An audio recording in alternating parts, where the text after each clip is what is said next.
Bienvenidos a Los Rastros de la Historia con Luz Acosta, Saray Hernández y Aisha Salazar. En este momento vamos a tener un conversatorio sobre la migración de venezolanos a Colombia.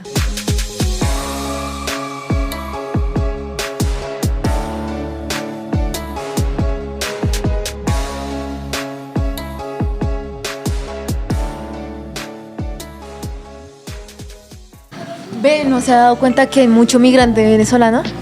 Pero usted, ¿qué se queja si usted es venezolana? Soy colombo-venezolana, por favor. ¿Sabes cuántos derechos tengo yo que no tienen ellos? Estás en el territorio nacional colombiano, así que eres venezolana, no sé por qué te quejas. No, pero sí, resto, hay muchísimos venezolanos acá y siempre que los veo son en trabajos informales. Nunca los veo en un alto puesto así, denso, no los veo. Pues, ¿cómo quieres que tengan un alto puesto si ni siquiera le dan, digamos, los papeles para poder conseguir trabajo? Es que no pueden, no porque no quieran. Y muchos son médicos, son, no sé, constructores, o sea, tienen carreras y no pueden ejercer. Ver las cifras que tenemos aquí en pantalla. Por lo menos el 63% de los migrantes venezolanos son de bajos recursos. El 14% también de los migrantes tienen recursos medios, es decir, un promedio de un estrato 2 o un estrato 3. 43% de ellos estudiaron hasta grado 11. El 61% trabajan en este momento diferentes empleos. Pero sí, como se dan cuenta, realmente el 63% de las personas viven de bajos recursos, realmente no tienen las condiciones económicas para poder sobrevivir o sustentarse a ellos y a las familias. Y lo que yo decía, y lo que mostraban ahí, o sea, el 61% trabajan, pero no son los que empleos, o sea, pueden ser empleos de meseros, de mensajeros y demás, que no son los hipercargos, o sea, los que les da apenas para sobrevivir, porque igualmente ahí decían, los estratos no van a más allá de un 3, de hecho, alcanzar el 3 es un poco más complejo para esa población. Sí, más que todo lo vemos, los jóvenes que emigraron, los niños, se les intentó brindar una educación acá en Colombia, pero pues ellos viendo la crisis en sus hogares, pues decidieron salir a trabajar. Por eso es que vemos tantos jóvenes trabajando, como lo decía mi compañera, y también se convierten en lo que serían barberos, buscan unas profesiones o oficios un poco más fáciles de entrada de dinero. Pues ahí también lo decía, ¿no? O sea, el 43% hasta 11, ya. Y eso se ve como, no sé, o venezolanos que ya tenían, digamos, su bachillerato hasta cierto punto y se tuvieron que devolver. Y no solo en bachillerato, en carreras universitarias también pasa. O personas que emigraron y meten a sus hijos a los colegios, pero las crisis de verdad que no les da. O sea, la crisis está densa. Aunque ¿saben qué? Yo creo que eso es culpa de Chávez. No, pero la verdad es que esto tiene un contexto, no solo se le puede echar la culpa a un solo presidente, porque realmente ya venía de una línea que iba en decadencia, porque si recuerdan, Venezuela era un paraíso tropical, realmente era una maravilla, y venezolanos, incluso gente que era de afuera como cubanos, ecuatorianos, incluso los mismos colombianos, iban a Venezuela a triunfar, porque era, digamos, lo más que había en Latinoamérica. No, pero sí, te decía algo, metámoslo entonces desde lo que usted dice, Saray, desde lo de Chávez. Y eso va desde el 89 con el Caracazo, porque pues Venezuela no es que estaba, mejor dicho, en su auge, no, Venezuela también tenía sus caídas desde pues la crisis del petróleo. Pero el nombre de Chávez empieza como a escuchar más es desde el 92, desde el golpe de estado fallido que tuvo en el mandato del presidente Carlos Andrés Pérez. Entonces el man hace ese golpe de estado, lo falla, luego lo siguen 3 presidentes más y ya para el 98 el man se postula como presidente de Venezuela. En el 99 gana elecciones y ya queda. Ahora bien, la carta de presentación del man fue un gobierno socialista, ¿sí? Fue netamente eso. Y desde ahí el man empezaba a dar unas políticas económicas y sociales que lo postulaban, digamos que le dio alto rango de popularidad. Y ya el problema fue desde 2012-2013 cuando le sucedió Nicolás Maduro. Sí, ya hablando aquí de la presidencia de Chávez, podemos ver que tuvo mucho que ver el petróleo. Realmente el 90% de las divisas eran principalmente del petróleo. Y también podemos ver que, digamos, él tuvo 4 presidencias y eso es muchísimo. y dos de esas presidencias se las ganó principalmente por el alza del petróleo. O sea, eso fue fundamental para, digamos, que Maduro tuviera tanta, fuerza y popularidad, exactamente. Pero también él implementó lo que serían un programa que se llamaba elevado gasto público, donde pues las personas de estratos bajos pues adquirían lo que serían ganancias que les daba el gobierno. Entonces por eso tuvo también un auge de que el señor Chávez tuviera más reelecciones y pues hasta que la muerte de él estuviera en el poder. El problema ahí y ya la crisis que uno ve actualmente empieza desde 2012. Desde 2012, o sea, empieza una crisis del petróleo, por ende el gobierno perfecto y socialista que tenía Chávez, que lo posicionaba súper bien, empieza a bajar, empieza a decaer y empieza una crisis de hambruna nuevamente, que es la que está hasta el día de hoy. Sí, a eso sumarle que al año siguiente pues Chávez muere, ¿no? Entonces deja una oleada de fanaticada pues muy triste por su muerte y ya después le siguió Nicolás Maduro. Pero al final estamos hablando de la expresidencia de prácticamente una persona que ya se murió, o sea, eso que tiene que ver con la crisis económica actual.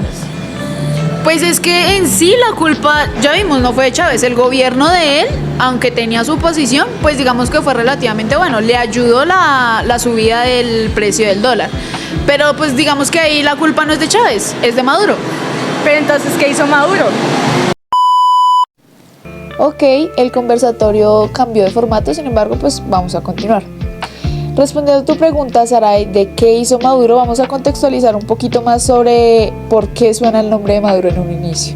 ¿Se acuerdan que les dije, niñas, que en el 92 Hugo Chávez hizo un golpe de estado fallido? Después de ese golpe de estado, a él lo encarcelan y Nicolás Maduro se volvió un fuerte activista por la liberación de Chávez. Una vez Chávez es liberado, ambos construyen un movimiento llamado la Quinta República. Bien, después de lo explicado por mi compañera, realmente Maduro y Chávez se volvieron súper cercanos y así es como Maduro consiguió ser diputado de la Asamblea Nacional Constituyente y de esa manera ayudó con la creación de la Constitución de Venezuela en 1999. También, pues antes del descenso de Chávez en el 2013, dio su absoluto apoyo a Maduro y le dio la oportunidad de convertirse en el nuevo presidente. Bueno, el 8 de marzo del 2013, el señor Nicolás Maduro llega a lo que sería ser posicionado como líder del Partido Socialista Unido. Ya después, en espera de lo que serían las elecciones de presidente. En estas elecciones, él es candidato y pues gana las elecciones. Aquí se forma lo que sería una oposición en contra de este señor y sus propuestas. Y pues además que este señor, junto con Chávez, en las presidencias de Chávez, han tenido lo que sería corrupción, han tenido fraude y también tenían lo que sería propuestas que propusieron que no se completaron o no se llevaron a cabo. ¿Sí? Entonces comenzó una oposición política en contra del señor elegido, que fue Maduro. Ya después comienza la crisis mundial de lo que sería el petróleo, que afecta a Venezuela, y en estos momentos comienza no solo a haber una crisis económica, sino también una escasez de alimentos y de medicamentos. Esto lleva a un descontento social. Y así es como comienza el descontrol total en Venezuela. Desde las elecciones de 2015 se empieza a crear una gran oposición en contra de Maduro. Empiezan a haber marchas, empiezan a haber protestas del pueblo con el fin de derrocar a Maduro en el poder. Sin embargo, pues este presidente no hizo muchísimo caso a esto, empezó a ignorar los poderes de la Asamblea Nacional, incluso alcanzó a encarcelar a líderes de la oposición. Bien, según la política internacional de Maduro, él decidió cortar todas las relaciones con el gobierno fascista de Colombia y también hizo lo mismo con el gobierno imperialista de Estados Unidos.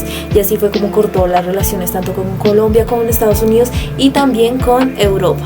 Bueno, y ahora nos preguntamos por qué Maduro sigue en el poder ya casi una década después de lo que pasó de la crisis económica, que pues sigue actualmente. Bueno, aquí están las 5 razones. La primera es que tiene un programa de distribución de alimentos. Esto así mantiene a medio pueblo pues contento. Sí, pues están a favor de él. Segundo, tiene miembros del tribunal a favor de su mandato. Tercero, y esto es lo más importante, tiene al ejército a favor de él, pues esta gente recibe beneficios de su mandato.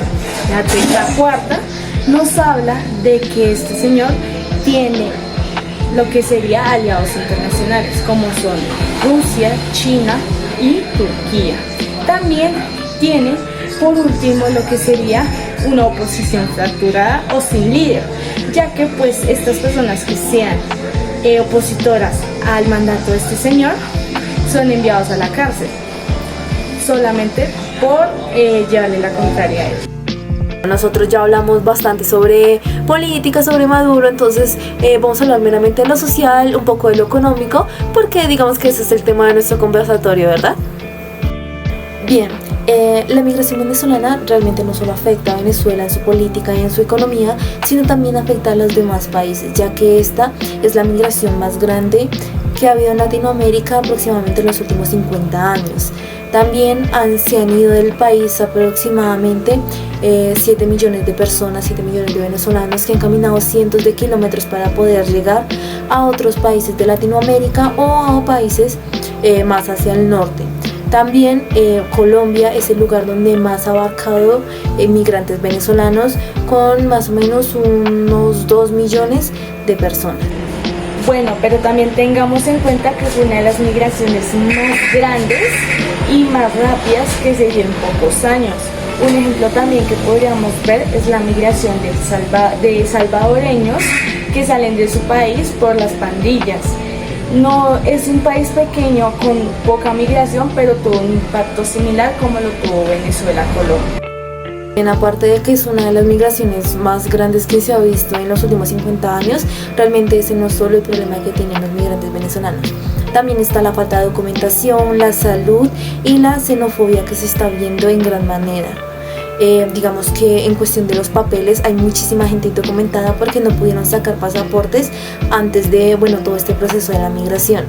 Y ahorita es muy complicado sacar ese pasaporte. Es así como ellos pierden varias oportunidades, sobre todo al ingresar a los medios de salud. Claro, y es que sin papeles los migrantes pierden grandes oportunidades de los subsidios acá colombianos. Por ejemplo, según El Tiempo, el 66% de los migrantes no están afiliados a salud y el 42% no sabe cómo hacerlo. Bueno, también la desinformación no solo afecta a los venezolanos, sino que también afecta a las personas que habitan en los países donde los venezolanos van a migrar. ¿Sí? Aquí se vive un caso de xenofobia y discriminación. Esto afecta la relación entre un venezolano y, ejemplo, un colombiano, ¿sí? Donde se vive una discriminación del uno por el otro solamente por hablar de cultura o hablar de derechos. Sí, este rechazo se ve bastante y más cuando se están quejando de que se están robando el trabajo. Sí, pero este robo al trabajo realmente no es tan así. Realmente los venezolanos tienen trabajos normalitos, como son cocineros, meseros, venden cosas en las calles, son los transmilenios. Sin embargo, como ellos son los más nuevos, o sea, lo más visible que se da, realmente se le echa la culpa por algo que no es tanto de ellos. Por ejemplo, no se ve las políticas internas del país, el alza del dólar, la subida de la comida, la devaluación del peso, todo eso se ignora un poco y es más fácil echarle la culpa a los venezolanos, no a lo que está ahí más presente. Y esta xenofobia no solo se da acá en Colombia, sino que se da en muchos países de Latinoamérica. En este caso, Pacaraina es una ciudad de Brasil y se dio un caso muy fuerte de xenofobia en contra de los venezolanos porque se les expulsó del lugar donde estaban, se les quemaron los campamentos donde estaban y digamos que hubo ese rechazo muy fuerte. Por suerte pues no hubo muertos, pero sí hubo varios heridos, mujeres heridas y sobre todo niños muy perjudicados.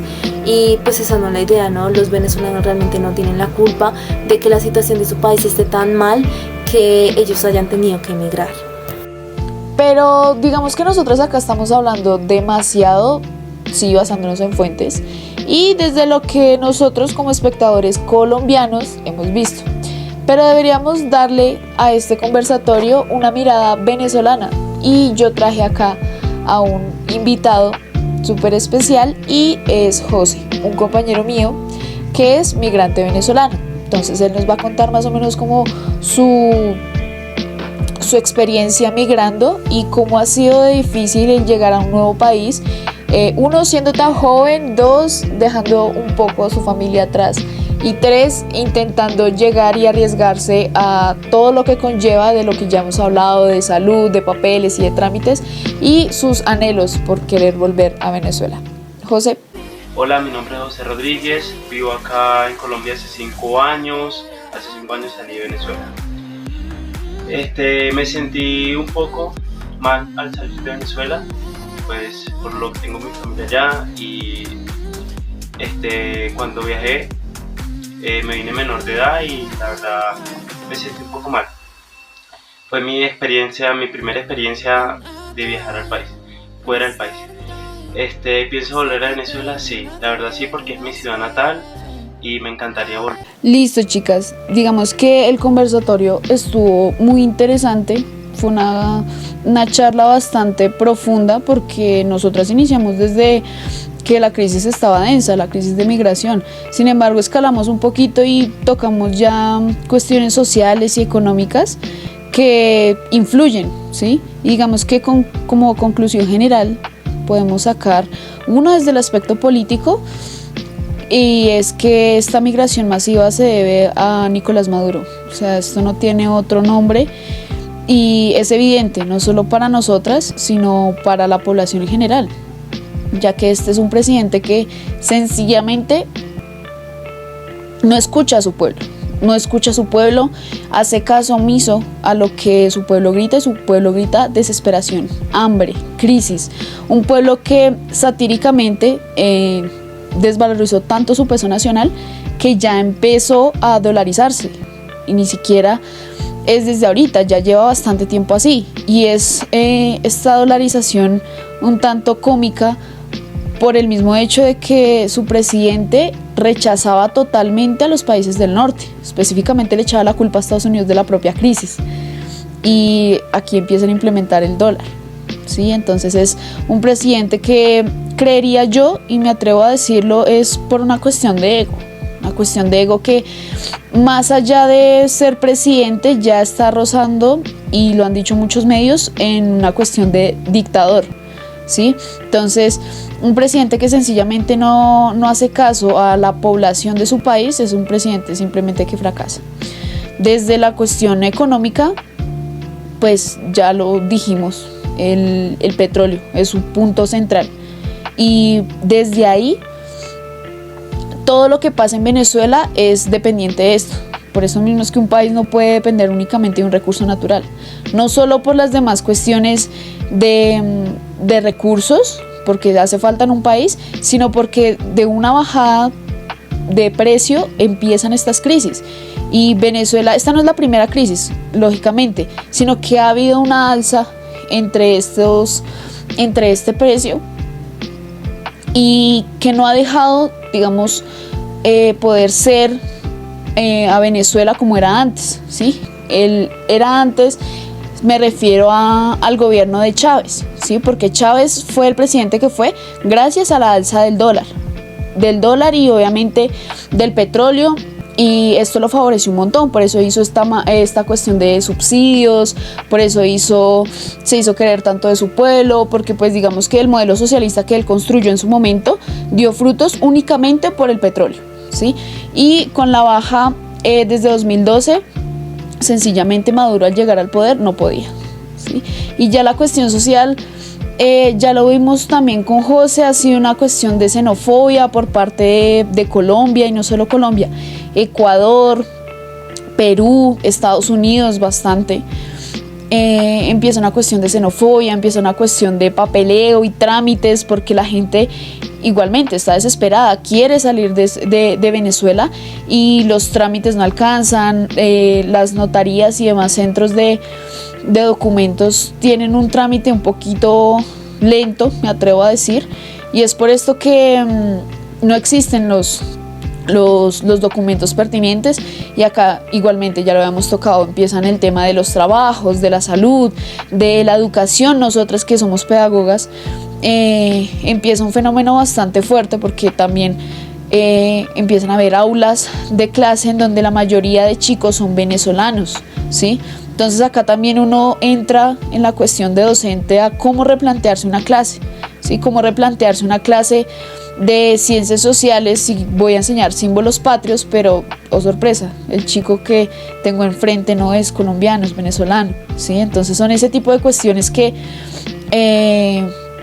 mal que bien empiezan a afectar en nuestro territorio y en general en toda Latinoamérica. Entonces yo creo que es un ejercicio bastante reflexivo, no solo para nosotros, sino para el que vea el conversatorio.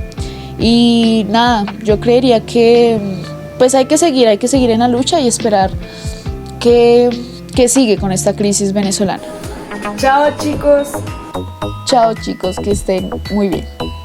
Chao chicos, que hayan disfrutado mucho este conversatorio.